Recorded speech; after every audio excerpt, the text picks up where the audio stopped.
Okay everyone, welcome back to another video on the channel. Today we're back with a very quick track guide for Daily Race C.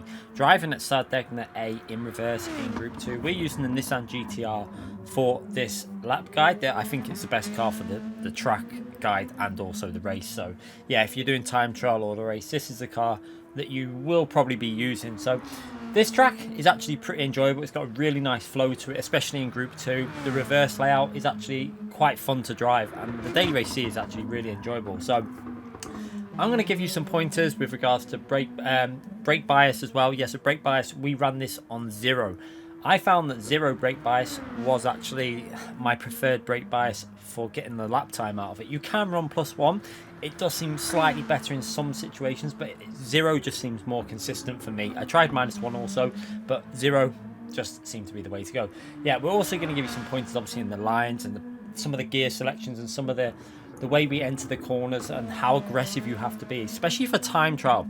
I really recommend the aggressive downshifting for Group 2 cars for time trial, because when you slam through the gears, this car will really rotate and actually slow you down slightly quicker. So be really aggressive on them downshifts in time trial, and you should be able to gain a couple of attempts guaranteed, especially into the first major braking zone.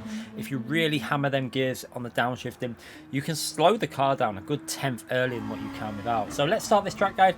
Starting on the final corner, try and get a nice solid exit, early upshift in third gear, and power your way down this very, very long straight. So your first major braking zone is turn 2.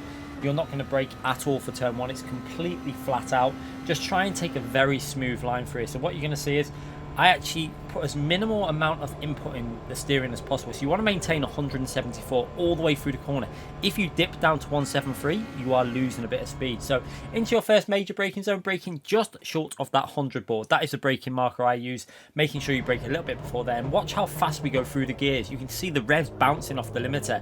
Down to first gear just as we enter the apex, and what you're going to see I do is I give it a little bit of throttle, and then I early upshift into second gear. So a tiny bit of throttle here, and then watch how quickly I go into second gear. This helps with the traction on the exit of the corner. So a little bit of throttle and then straight up to second gear and floor it out of the corner. Now we didn't actually nail that. We could have gone a little bit faster through there, but it was okay.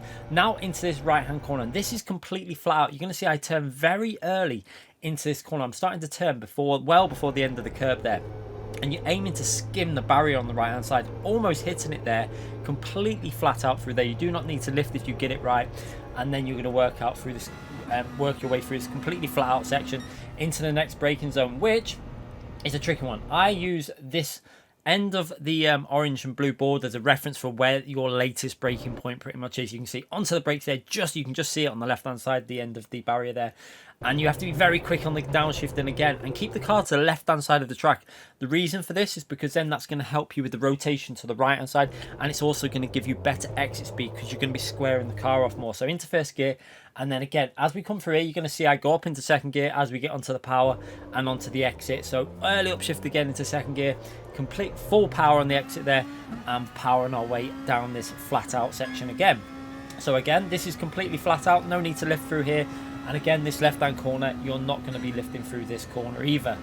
And this actually approaches possibly one of the hardest corners on the track in my personal opinion. You're going to be braking pretty much on the marshals. You can see on the left there the 3 marshals. That is pretty much your reference, braking just past that. And this a very tricky corner, keeping the car to the left, downshift to third gear, and kind of let the car coast through the corner. You see I'm not on the brake or accelerator until I feel the grips there, and I gradually put the power on. Now you see I had to give it a little lift.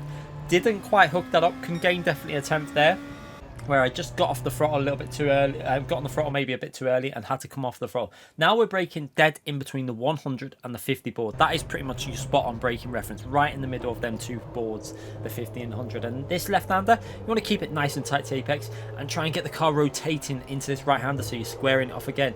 Early upshift into third gear does help with traction and also helps with a bit of understeer. So if you rev that second gear out, it might be slightly faster. However, it can give you a bit of understeer, so maybe consider that early upshift into third gear. Now through this section, I keep it nice and tight to the right hand side, and then as you're coming into this left hand corner, pretty much just as your left hand tyre is getting close to this curb, you want to get on the brakes. So you can see, getting on the brakes, skimming the curb on the left, that will help rotate the car, and then that's going to give the rotation into this right hand corner, where again, you're skimming that curb on the right hand side, and getting on the power very early. A very early upshift into third gear there gives you very good exit speed. You'll actually see how that early upshift helped me accelerate past my ghost time. So you can see, put the ghost in the mirror there, we went over the line for a 29.517. Now I think I can get down to a 29.3, I think, if I get an optimal lap in.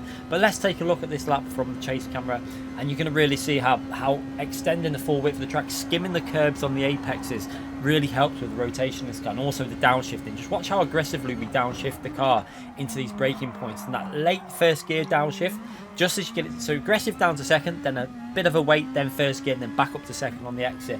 Through here, completely flat out again, using the full width of the track to throw the car into the apex. I'm not sure if we actually skimmed the barrier there, but it was very close. Now into this left hand corner again, very aggressive on the braking and the downshifting. You see how aggressive we are.